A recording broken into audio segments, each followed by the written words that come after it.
نحمده ونستعينه ونستغفره ونعوذ بالله من شرور أنفسنا ومن سيئات أعمالنا من يهده الله فلا مضل له ومن يضلله فلا هادي له وأشهد أن لا إله إلا الله وحده لا شريك له وأشهد أن محمدا عبده ورسوله صلى الله عليه وسلم.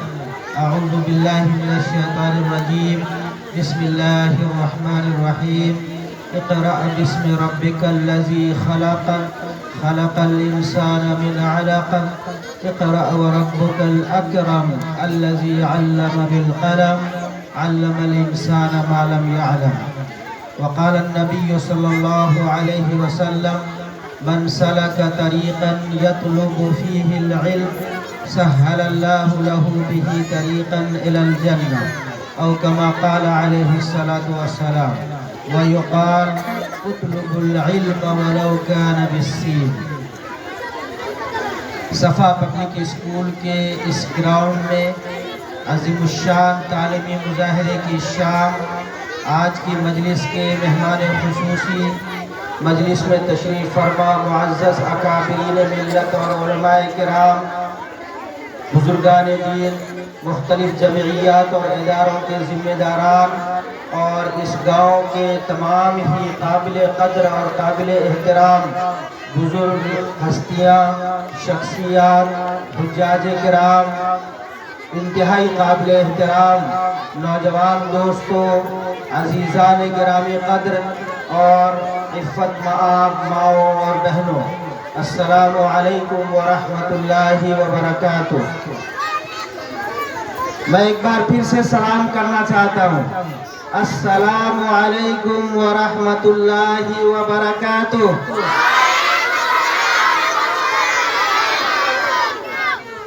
میں اپنے خطاب کے آغاز سے پہلے میں اللہ رب العالمین کا شکر بجا لاتا ہوں کہ نوزائیدہ کم عمر میں صفا پبلک اسکول نے ایک نیم اور فیم حاصل کیا ہے، نام کے ساتھ شہرت حاصل کی ہے، اور یہ شہرت صفا پبلک اسکول کے ڈائریکٹر، فاؤنڈنگ پرنسپل اور صفا پبلک اسکول کے روح رواں عزیز گرامی جناب محمد آصف فلاحی صاحب کی قربانیاں، محنتیں، ڈیڈیکیشن اور اللہ تعالیٰ کی یہاں اور اللہ کی بارگاہ میں ان کی کاوشوں کا یہ تقبل ہے۔ اللہ تعالیٰ سے میں دعا کرتا ہوں کہ اللہ تعالیٰ تو نے اگر اس نعمت سے نوازا ہے تو اس نعمت کو فلورش کرنے، بڑے ہونے، آگے بڑھنے اور آفتاب علم کی دنیا میں بہترین مثال پیش کرنے کی اللہ تعالیٰ توفیق عنایت فرمائے، اللہم آمین۔ میں اپنی گفتگو کرنے سے پہلے بیٹوں کو کچھ کہنا چاہتا ہوں۔ بچوں، میں آپ سے ایک بات کہنا چاہتا ہوں، میری بات سنیں گے آپ؟ کون کون سنے گا؟ ہاتھ اٹھاؤ۔ Very good, nice, put your hands down. میں تم سے ایک بات کہنا چاہتا ہوں۔ ایک مقولہ ہے جو انگلش میں کہا جاتا ہے، ٹوڈیز ریڈر ٹماروز لیڈر۔ آج کا پڑھنے والا کل کا لیڈر اور قائد بنتا ہے۔ کیا آپ لوگ آج پڑھ کر کے کل کا لیڈر بننا چاہتے ہیں؟ ہاتھ اٹھا کے بتائیے کون کون بچے ہیں جو کل کا لیڈر بننا چاہتے ہیں؟ ہماری بیٹیاں بھی ہاتھ اٹھا کر کے بتائیں۔ یہ بات یاد رکھنا کہ if you are ready to read today, you will be the leader for tomorrow۔ اگر آج تم پڑھو گے، محنت کرو گے تو کل کا قائد، رہنما اور لیڈر تم بنو گے انشاءاللہ العزیز۔ اور یہ میری دعائیں ہیں آپ کے ساتھ۔ ہاتھ نیچے کر لیجئے بیٹو۔ غالباً ہٹلر نے یہ بات کہی تھی اپنے سماج سے، اپنے معاشرے سے ہٹلر نے ایک بات کہی تھی، give me your women, I will return you a literate women, a new generation and leading generation I will return you۔ Hitler نے یہ بات اپنی قوم کے لوگوں سے کہا تھا کہ کہ تم اپنی جاہل عورتوں کو مجھے دو، میں ان کو پڑھا کر کے لوٹا کر کے تمہارے سماج میں قابل عورتیں دوں گا، وہ عورتیں دوں گا جو عورتیں پوری دنیا پہ چھا جائیں گی۔ اور وہ قوم، جرمنی کی قوم نے جب ہٹلر کی اس آواز پہ لبیک کہا اور جب اس قوم کی عورتوں نے تعلیم حاصل کی تو جرمنی سالوں تک پورے یورپ پہ حکومت کرتی رہی۔ اس لیے میں اپنی ماں اور بہنوں اور بیٹیوں سے کہنا چاہتا ہوں، اور یہ بہت مشہور بات ہے کہ اگر آج آپ نے ایک بیٹی کو تعلیم یافتہ بنایا تو کل یہ بیٹی ایک نسل کی تعلیم یافتہ ہونے کی ذمہ دار ہوگی۔ اس لیے ہماری ماں اور بہنوں سے گزارش ہے، بیٹیوں سے گزارش ہے کہ تعلیم کا حق جیسے مردوں کا ہے، بچوں کا ہے، بیٹوں کا ہے، ویسے ہی تعلیم کا حق ہماری بیٹیوں کا بھی ہے، بہنوں کا بھی ہے، اور یہ بھی پڑھ لکھ کر کے ملک کو لیڈ کر سکتی ہیں، معاشرے کو ایک رہنمائی دے سکتی ہیں اور معاشرے میں اصلاح کا کام کر سکتی ہیں۔ تو اس لیے تعلیم پیرالل ہونا چاہیے، بچوں اور بچیوں سب کے لیے تعلیم کا انتظام ہونا چاہیے۔ There should not be any discrimination between male and female۔ بچوں اور بچیوں میں کسی طرح کا بھید بھاؤ نہیں ہونا چاہیے، یہ بات بہت واضح ہونی چاہیے۔ تاریخ اسلام میں، اسلامی تاریخ میں یہ بات نمایاں ہے، جہاں حضرت ابو ہریرہ رضی اللہ تعالیٰ عنہ حدیث کے ماہر ہوتے ہیں اور 2000 سے زیادہ حدیثیں یاد ہوتی ہیں، وہیں اماں عائشہ رضی اللہ تعالیٰ عنہ بھی 2000 سے زیادہ حدیثوں کی حافظہ ہوتی ہے۔ There is no discrimination، کہیں کوئی بھید بھاؤ نہیں ہوتا ہے۔ امام ابو حنیفہ رضی اللہ تعالیٰ عنہ جب کسی مسئلے میں پھنس جاتے ہیں تو اپنی بیٹی کے پاس جاتے ہیں اور بیٹی سے مسئلے کا حل پوچھتے ہیں، اور بیٹی جب مسئلے کا حل بتاتی ہے تو امام ابو حنیفہ مجلس میں جا کر کے اس مسئلے کو پیش کرتے ہیں۔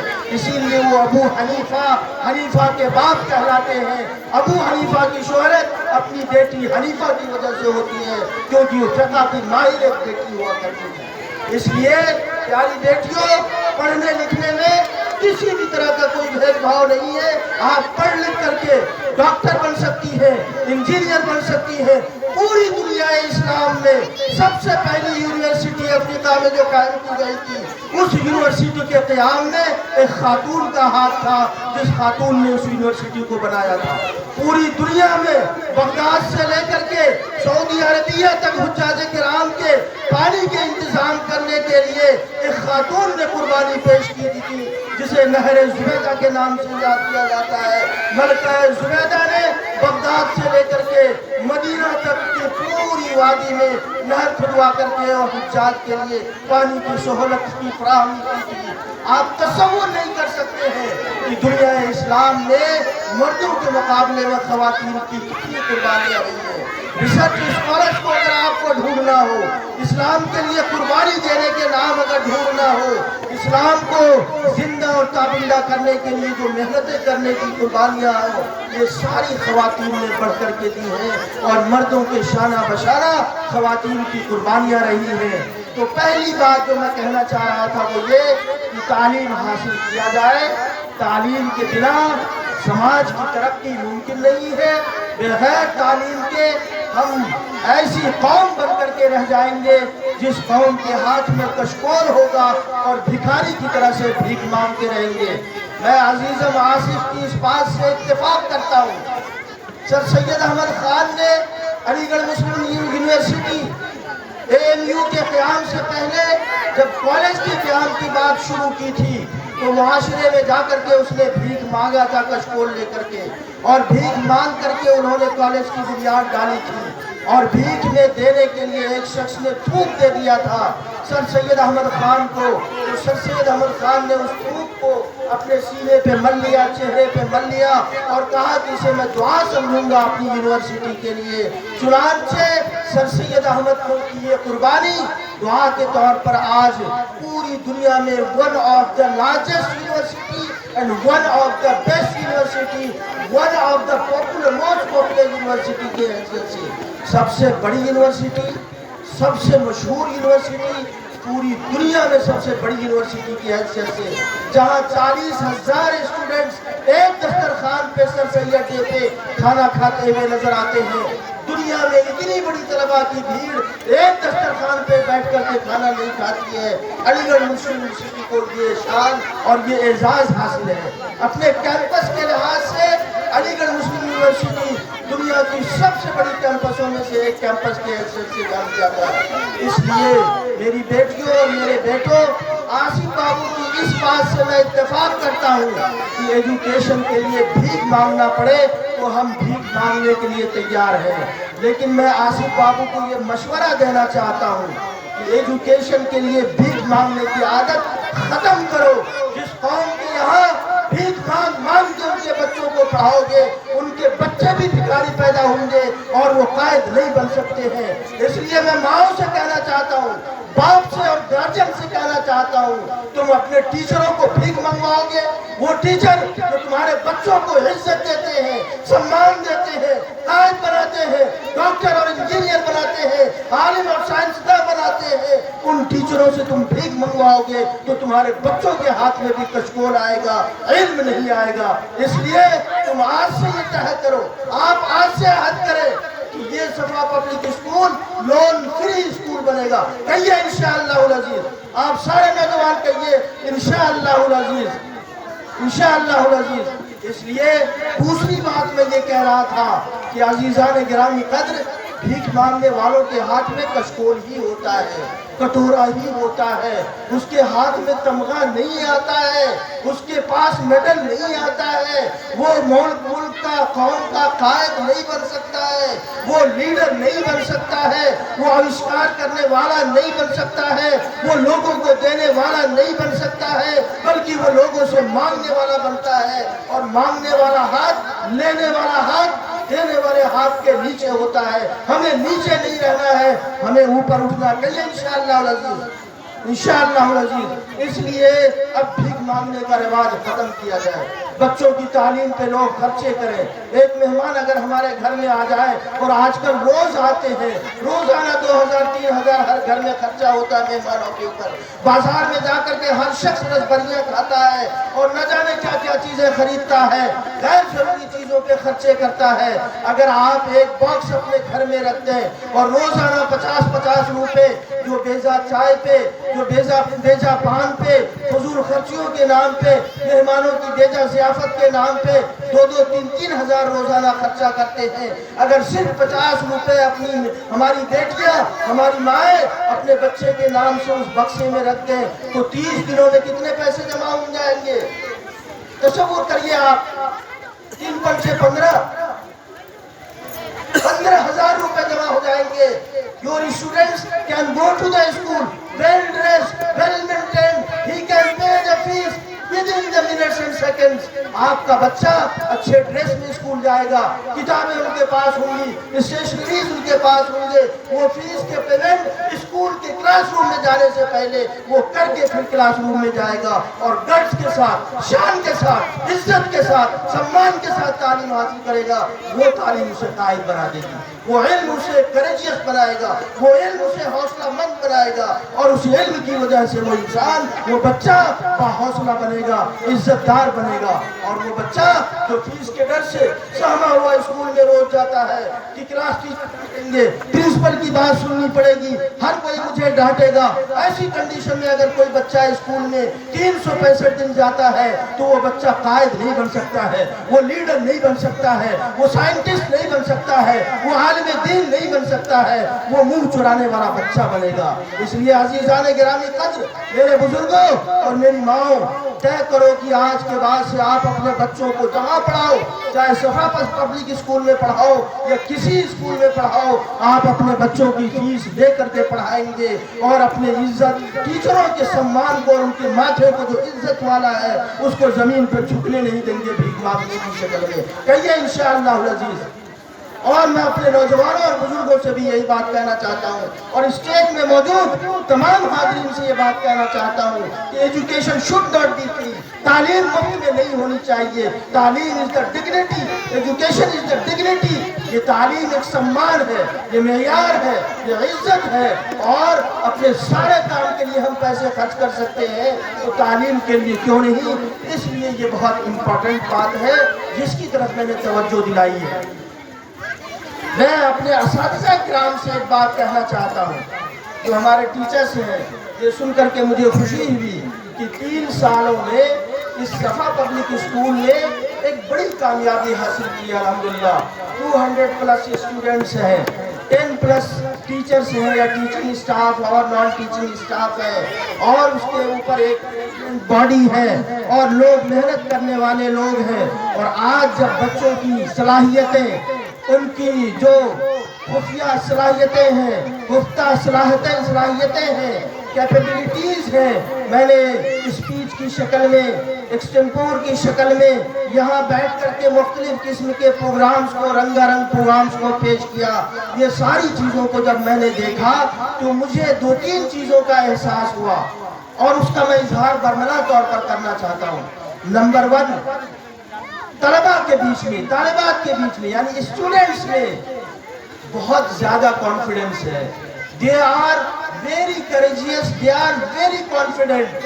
اتنے اعتماد کے ساتھ ہمارے 8 سال، 9 سال، 10 سال کے بچے یہاں اسٹیج پہ آ کر کے سمندر کے جیسے ٹھاٹھے مارتے ہوئے اس پوری بھیڑ کی آنکھوں میں آنکھیں ڈال کر کے وہ تقریر کر رہے تھے، باتیں کر رہے تھے، اسپیچز پیش کر رہے تھے۔ میں سمجھتا ہوں کہ میری بھی اتنا حوصلہ میرا نہیں ہے اور اتنی صلاحیت میری نہیں ہے جو صلاحیتیں ہمارے بچوں نے پیش کی ہیں۔ میری پیاری ماؤں اور میرے بزرگوں، ہمارے ان بچوں کی یہ جو کوالٹی ہے، میں ٹیچروں سے بھی بطور خاص کہنا چاہتا ہوں، you have to pick the peculiarities or specialties of these potentialities۔ ان صلاحیتوں کی خصوصیات کو آپ کو چننا ہے اور چن کر کے ان کو لوگوں کو تیار کر کے سماج کے لیے پیش کرنا ہے، معاشرے کے لیے پیش کرنا ہے، ملک کے لیے پیش کرنا ہے اور دنیا کے لیے پیش کرنا ہے۔ میں پھر وہی مثال دوں گا، آج سے 100 سال پہلے، 125 سال پہلے AMU کے قیام کے وقت میں سر سید نے ایک خواب دیکھا تھا کہ میں اپنی قوم کو لیڈر اور قائد دوں گا۔ چنانچہ آج انڈیا میں، چنانچہ آج انڈین سب کانٹیننٹ میں، بنگلہ دیش میں، سری لنکا میں، نیپال کے بھی بہت ساری جگہوں پہ، پاکستان میں اور ملک کے مختلف اور دنیا کے مختلف حصوں میں AMU کے پروڈکٹس لیڈر کی حیثیت سے، قائد کی حیثیت سے دنیا کو رہنمائی فراہم کر رہے ہیں۔ اسی طریقے سے اگر آپ کے بچے اس گہوارہ علمی میں، اس معہد علمی میں تعلیم حاصل کریں گے تو مستقبل کے انشاءاللہ قائد بنیں گے، کیونکہ میں ان کے اندر کانفیڈنس دیکھ رہا ہوں، ان کے اندر اعتماد دیکھ رہا ہوں، سمندر جیسا بے قرار اعتماد میں نے دیکھا ہے۔ اور میں مبارکباد پیش کرتا ہوں اپنے اساتذہ کرام کو اور یہاں کے ایڈمنسٹریشن کو کہ آپ نے ہمارے بچوں کی اور ملک اور سماج کی نونہالوں کی اتنی اچھی تربیت کا انتظام کیا ہے۔ 2-3 باتیں اس سے جڑی ہوئی، تعلیم سے جڑی ہوئی 2-3 باتیں میں رکھنا چاہتا ہوں۔ نمبر 1، فرسٹ تھنگ از تعلیم، education is the depiction of our culture۔ تعلیم ہماری تہذیب و ثقافت کا ایک معیار ہوا کرتی ہے۔ تعلیم ہماری اسلامی تہذیب و ثقافت کو معاشرے کے درمیان پیش کیا کرتی ہے۔ Education should not adopt the policies and the things from the outside۔ تعلیم میں اور تعلیمی ماحول میں غیر اسلامی چیزوں کو اڈاپٹ کر کے ہمارے تعلیمی ماحول میں بچوں کے ذہن کو، فکر کو ابھی سے مسموم کرنے والی چیزوں کو ہمارے نصاب تعلیم میں، ایکسٹمپور میں، پوٹینشیلٹیز میں یا اس کے ایگزیبیشن میں یعنی پرستوتی میں کسی بھی طرح کی مداخلت نہیں ہونی چاہیے۔ ہم ایک تہذیب رکھنے والے، ہم ایک ثقافت رکھنے والے، ہم اسلام کے نمائندہ، ہم اللہ کے رسول کی تہذیب و ثقافت اور آپ کی سنت و سیرت پر عمل کرنے والے لوگ ہیں۔ ہم دنیا کو چیزیں پیش کرنے والے لوگ ہیں۔ دنیا سے صحیح چیزیں ہم اڈاپٹ کریں گے، لیکن غلط چیزیں دنیا والوں کی اڈاپٹ کر کے ہم اپنے بچوں کے ذہنوں کو غلط نہیں کریں گے۔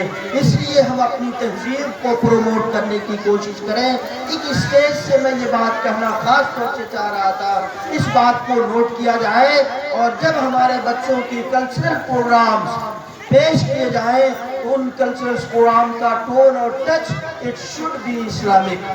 We have to Islamize the whole education system. پوری تعلیم کو اسلامائز کرنے کی ریسپانسبلٹی ہماری ہے. ہم دوسروں کی تہذیب کو اپنی تعلیم میں کریں گے. اس بات کی طرف توجہ دینا انتہائی ضروری ہے ہمارے لیے. اس کی طرف میں توجہ دلانا چاہ رہا تھا. میں اساتذہ کرام سے دوسری بات کہنا چاہ رہا تھا. وہ دوسری بات میں یہ کہہ رہا تھا کہ بالعموم کلاس میں، کیمپس میں، مدرسے میں، اسکول میں، اس پورے خطے میں اور بھی مختلف مدارس میں ایجوکیشن سسٹم میں کیا سمجھا جاتا ہے؟ If you will be the rude on the students will be the more courageous. تم بچوں کے اوپر اقدم سخت گیر ہوگے تو بچے میں حوصلہ بڑھے گا. یہ کہا جاتا ہے، اگر زبان سے نہیں کہا جاتا ہے تو پریکٹیکلی یہ کیا جاتا ہے. گیٹ پہ جب صبح کو بچے آ رہے ہوتے ہیں تو چھڑی لے کر کے استاد کھڑے ہوتے ہیں، آؤ جلدی آؤ جلدی آؤ جلدی آؤ. کلاس روم میں جب استاد جا رہے ہوتے ہیں اور بچے اگر آواز لگا رہے ہیں تو استاد چھڑی لے کے جاتے ہیں اور آنکھ بند کر کے دو چار کے اوپر فٹافٹ لگا دیا. اور اس طرح کی پریکٹس کو عام کیا جاتا ہے. اور بطور خاص ہم علماء کرام کو جب کہا جاتا ہے کہ یہ غلط طریقہ ہے تو وہ کہتے ہیں ہم نے تو مار کے ہی تعلیم حاصل کی ہے تو ہم ماریں گے کیوں نہیں؟ ادھیکار ہے ہمارا. مار کھایا ہے تو ماریں گے بھی. مار کھایا تو ہم بڑے عالم دین بنے ہیں. تنبیہ الغافلین ہے یہ لاٹھی. میں علماء کرام سے انتہائی ادب کے ساتھ سوال کرنا چاہتا ہوں، کیا اللہ کے نبی کے ہاتھ میں کسی نے کبھی چھڑی دیکھی ہے؟ کسی تاریخ کی کتاب میں لکھا ہوا ہے کہ اللہ کے نبی نے چھڑی اٹھائی اور صفہ میں بیٹھے ہوئے صحابہ کرام کو جا کر کے سوٹ دیا. دار ارقم میں جا کر کے چھڑی سے لوگوں کو سوٹ دیا آپ نے. بچے کھیل رہے تھے، لاٹھی اٹھا کے گئے، سارے بچوں کو سوٹ دیا آپ نے. کبھی اللہ کے رسول کو یہ کرتے ہوئے کسی نے نہیں دیکھا. بلکہ دیکھا کیا ہے؟ حضرت زید رضی اللہ تعالیٰ عنہ ایک غلام تھے. بازار سے حضرت خدیجہ نے خریدوا کے بلایا تھا اور اللہ کے نبی کی خدمت میں ڈال دیا تھا. 10-12 سال کے بعد ماں باپ کو پتا لگا کہ میرا بیٹا مکہ میں فلاں آدمی کے پاس غلام کی حیثیت سے ہے. آ گئے اور کہا کہ محمد یہ میرا بیٹا ہے، میرا لاڈلا ہے، دے دیجیے. سنو، میں اساتذہ کرام سے بھی، گھر کے گارجین سے بھی کہنا چاہتا ہوں، ماں سے بھی، باپ سے بھی، سب سے کہنا چاہتا ہوں. ماں باپ آ گئے، کہا کہ بیٹا ہمارا دے دیجیے. اللہ کے رسول نے کہا لے جاؤ. باپ نے انگلی پکڑی اور لے کے چل پڑے. بچہ پلٹ کر کے اللہ کے رسول کو دیکھتا رہا. چند قدم جانے کے بعد ہاتھ جھٹک کر کے بھاگ کے آیا اور نبی کی گود میں بیٹھ گیا اور کہا اللہ کے رسول. روتے ہوئے بچہ کہہ رہا اللہ کے رسول آپ سے زیادہ محبت مجھے باپ سے نہیں ملنے والی ہے، میں آپ ہی کی گود میں رہنا چاہتا ہوں. اسی لیے زید کا بیٹا اسامہ ابن زید 18 سال کی عمر میں سلطنت اسلامی کے فوج کا کمانڈر ان چیف بن گیا. آپ بچوں کو پیار دو گے، بچوں کو ڈگنیٹی دو گے، بچوں کو احترام دو گے، بچوں کی عزت کا خیال کرو گے، سمجھ کرو گے تو کل ہمارے یہ بچے پورے ملک کے قائد بنیں گے. اور اگر بچوں کو مار کے، ڈانٹ کے، پھٹکار کے پڑھاؤ گے تو ہمارے بچے نکمے ہو جائیں گے. ہاں کتاب کی کچھ نالج تو آ جائے گی، کچھ معلومات، کتابی معلومات آ جائے گی، لیکن وہ بچے بہت سمان والے نہیں بنیں گے، بہت عزت والے نہیں بنیں گے. آج کے زمانے میں بھی جن بچوں نے اچھی تعلیم حاصل کی ہے، چاہے وہ علامہ اقبال ہو، چاہے وہ ابوالکلام آزاد ہو، چاہے وہ مولانا مودودی ہو، چاہے وہ سید قطب شہید ہو، حسن البنا شہید ہو، سر سید احمد خان ہو، حالی ہو، اور بھی علماء کرام کا نام لے لیجئے اور قائدین کا نام لے لیجئے. ان کے ماں باپ نے ان بچوں کو عزت دیا تھا. سید قطب کے بارے میں آتا ہے 7 سال کا بچہ جب مدرسے میں پڑھنے کے لیے جاتا تھا تو ماں ڈیوڑی پہ کھڑی ہو جاتی تھی اور للچائی بھی نگاہ سے اپنے بچے کو دیکھتی تھی، میرا بیٹا پڑھنے کے لیے جا رہا ہے، اے اللہ میرے بیٹے کو تو سب سے بڑا عالم دین بنا دے. عزت بھری، سمان بھری نگاہوں سے دیکھا کرتی تھی. اس لیے وہ بچہ دنیا کا ایک بہترین عالم بنا اور ایک بہترین امام اور پیشوا بن گیا. اس لیے پیاری ماں، آپ بھی اپنے بچوں کو سمان دو، عزت دو. اور اساتذہ کرام سے بھی یہ بات میں کہنا چاہتا ہوں کہ آپ بھی اپنے بچوں کو اسکول میں، کلاس روم میں عزت دیجیے. آپ گیٹ پہ کھڑے ہوئیے. یہ جو کل کے مستقبل ہیں، کل کے خالد بن ولید ہیں، ابو بکر و عمر ہیں، عائشہ و فاطمہ ہیں، خنسہ و زہرا ہے، یہ ان کو سمان دیجئے گیٹ پر اور انہیں سلام کرتے ہوئے ویلکم کرتے ہوئے اپنے ادارے میں لے کے آئیے، کلاس روم میں ان کو ڈگنیٹی کے ساتھ بٹھائیے۔ کل کو دیکھیے نا، یہ بچے آپ کی عزت اور چار چاند لگانے کا ذریعہ بن جائیں گے، آپ کے ادارے کی عزت کا ذریعہ بن جائیں گے۔ قوم کو ایک سرمایہ ملے گا، ایک قائد کا سرمایہ، عالم دین کا سرمایہ، ایک رہنما کا سرمایہ، ایک بیرسٹر کا سرمایہ، ایک وکیل کا سرمایہ، ایک لائر کا سرمایہ، ایک میڈیا پرسنل کا سرمایہ، ایک ڈاکٹر کا سرمایہ، ایک انجینئر کا سرمایہ، ایک عالم دین کا سرمایہ۔ یہ سارے سرمایہ ہماری ملت کو ملیں گے اور پوری قوم جگمگا اٹھے گی علم کی روشنی سے اور قیادت کی روشنی سے۔ شرط یہ ہے کہ آج کے ہمارے ان بچوں کو عزت اور سمان دیا جائے۔ یہ تیسری بات میں کہہ رہا تھا۔ چوتھی بات میں، اور رات چونکہ زیادہ ہے، آپ ادارے کے پروگرامز وغیرہ سننے کے لیے بےتاب ہوں گے، اس لیے بہت زیادہ آپ کے بیچ میں حائل نہیں ہونا چاہتا ہوں، لیکن یہ بات بھی میں کہہ دینا مناسب نہیں سمجھتا ہوں، اور یہ بات میں اپنے اساتذہ کے لیے پھر کہنا چاہتا ہوں، جو ٹیچرز ہیں ہمارے اور جو مینجمنٹ باڈی ہے، ان سے یہ بات میں کہنا چاہتا ہوں کہ آپ اپنے کاموں میں اخلاص پیدا کر لیں۔ بنا اخلاص کے کسی کام میں برکت نہیں آتی ہے۔ اللہ کے نبی صلی اللہ علیہ وسلم نے فرمایا، انما الاعمال بالنیات، کاموں کا دار و مدار نیتوں پر ہے۔ امام بخاری رحمۃ اللہ علیہ جب حدیث کی کتاب لکھ رہے تھے اور حدیث کو جمع کر رہے تھے، تو امام بخاری رحمۃ اللہ علیہ نے اس حدیث کو اپنی کتاب میں سب سے پہلے نمبر پہ رکھا، جبکہ اور محدثین نے کتاب الطہارہ، کتاب العلم اور دوسرے علوم کو، کتاب الایمان، ان ساری چیزوں کو پہلے رکھا، لیکن امام بخاری رحمۃ اللہ علیہ نے اخلاص والی، دل کی صفائی والی، نیت کو خالص کرنے والی حدیث کو سب سے پہلے رکھا۔ نتیجہ کیا برآمد ہوا؟ اصح الکتاب بعد کتاب اللہ، البخاری، اللہ کی کتاب قرآن مجید کے بعد سب سے کتاب جو ہے امام بخاری کی کتاب ہے، وہ صحیح البخاری ہے۔ پتہ یہ چلا کہ اخلاص نیت اور اخلاص نیت کے ساتھ کام کرنے کے نتیجے میں برکت اتنی ہوتی ہے کہ اللہ تعالیٰ کے دربار میں سب سے زیادہ شرف قبولیت حاصل کرتی ہے۔ اس لیے میں اس ادارے کے پرنسپل، اس ادارے کے ٹیچرز، اس ادارے کے مینجمنٹ باڈی، حتیٰ کہ اس ادارے کے گارجین اور اس ادارے کی کیا کہتے ہیں وہ مائیں اور بہنیں جو اپنے بیٹوں اور بیٹیوں کو پڑھا رہے ہیں، سب کے لیے یہ بات کہتا ہوں، اسٹیج پہ بیٹھے ہوئے، اور میں اپنے لیے سب سے پہلے یہ بات کہتا ہوں، کاموں کی شروعات اخلاص کی بنیاد پہ کیا جائے، اور اخلاص جیسے جیسے بڑھتا جائے گا، کاموں کا مقام اللہ کے ہاں ویسے ویسے بڑھتا جائے گا، اور پھل دنیا میں ویسے ویسے نظر آتا جائے گا۔ مثال دینے کا میرے پاس بہت زیادہ وقت نہیں ہے، ایک مثال میں نے امام بخاری کی دے دی، باقی اور چیزیں آپ سوچتے جائیں کہ جس کام میں جس قدر اخلاص ہوتا ہے اس کام میں اتنی برکت ہوتی ہے، اور وہ کام اتنے اچھے سے کامیابی کے ساتھ آسمان میں اللہ تعالیٰ کے ہاں شرف قبولیت حاصل کر لیتا ہے۔ پانچویں بات جو میں آپ لوگوں کے سامنے رکھنا چاہتا ہوں، وہ بات میں یہ کہنا چاہ رہا تھا، میں یہاں کے اساتذہ کرام کو بھی اور ذمہ داران اور گارجین حضرات کو بھی یہ بات کہنا چاہتا تھا کہ ہمارا سماج ترقی یافتہ سماج نہیں ہے۔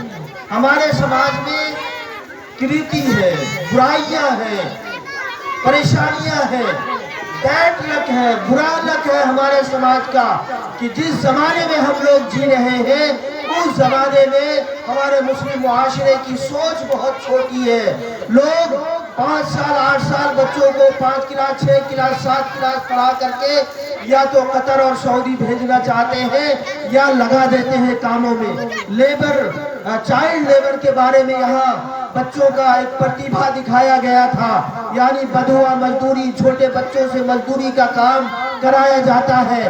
یہ بدقسمتی ہے ہمارے سماج کی، میں گارجن سے بھی یہ بات کہنا چاہتا ہوں کہ آپ اپنے بچوں کو ایک لیول تک پڑھائیے. 5-7 کلاس پڑھنے سے کچھ نہیں ہوتا ہے. 7-8 کلاس 10 کلاس پڑھ کر کے بھی قطر جا کر کے وہ مزدوری کرتا ہے اور سر سے لے کر پیر تک پسینہ بہاتا ہے. میں اللہ کو گواہ بنا کر کے کہتا ہوں، میں نے دبئی میں، قطر میں، سعودی میں، عمان میں، ان سارے ممالک میں گھوم کے دیکھا ہے کہ ہمارے بچے جو 25 سال 20 سال کے انگوٹھا چھاپ یا 5-8 کلاس پڑھ کر کے وہاں جاتے ہیں، مزدوری کرتے ہیں، ان کے کام کرنے کے وقت میں جسم پہ کپڑا اگر آپ دیکھ لو، پیاری ماں اور بیٹیوں اور بہنوں، اپنے بھائیوں، اپنے بیٹوں اور اپنے شوہروں کے جسم پہ کپڑے دیکھ لو تو آپ کے منہ سے شاید کیا کہتے ہیں وومیٹنگ ہونی شروع ہو جائے، قے اور الٹی آنی شروع ہو جائے. پسینے سے بھیگا ہوا، سفید سفید چٹیاں پڑی ہوئی، اوپر سے لے کے نیچے تک وہ کپڑے، جسم پورے سر سے لے کر پیر تک بھیگا ہوا، اور اس حالت میں وہ محنت کر رہا ہوتا ہے. 8 گھنٹے 48 اور 50 ڈگری ٹیمپریچر میں وہ محنت مزدوری کرتا ہے. تب جا کر کے آپ کے پاس پیسے آتے ہیں. کیوں یہ کام کرواتی ہو؟ آپ اپنے بیٹوں کو گریجویٹ بناؤ، آپ اپنے بیٹوں کو بہترین عالم دین بناؤ، آپ اپنے بیٹے کو ڈاکٹر اور انجینئر بناؤ، اور تب اس کے بعد آپ قطر بھیجو، UK اور US بھیجو، کینیڈا اور رشیا بھیجو، چائنا اور دنیا کے مختلف ممالک میں بھیجو، یا اپنے ملک میں رکھو. وہ بچے عزت بھی کما کر کے دیں گے آپ کو اور پیسے بھی کما کر کے آپ کو دیں گے.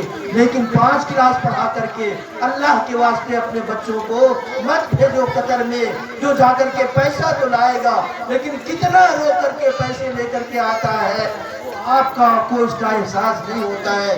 اس لیے آپ عہد کریں، طے کر لیں کہ آپ اپنے بچوں کو پڑھائیں گے تو گریجویشن تک پڑھائیں گے، عالم دین بنائیں گے. کہیے انشاءاللہ العزیز، کہیے انشاءاللہ العزیز. اور دوسری بات میں ٹیچروں سے اور ریسپانسبل پرنسپل صاحب سے کہنا چاہتا ہوں، education is not the and of class 5 and 6. آپ کے اسکول میں 5 اور 6 کلاس تعلیم کا آخری حصہ نہیں ہے، انت نہیں ہے. You have to take the responsibility to take the students to the further institutions so that they could get the education up to graduation level, master's level. تعلیم 5-7 کلاس تک پڑھا دینے کا نام نہیں ہے.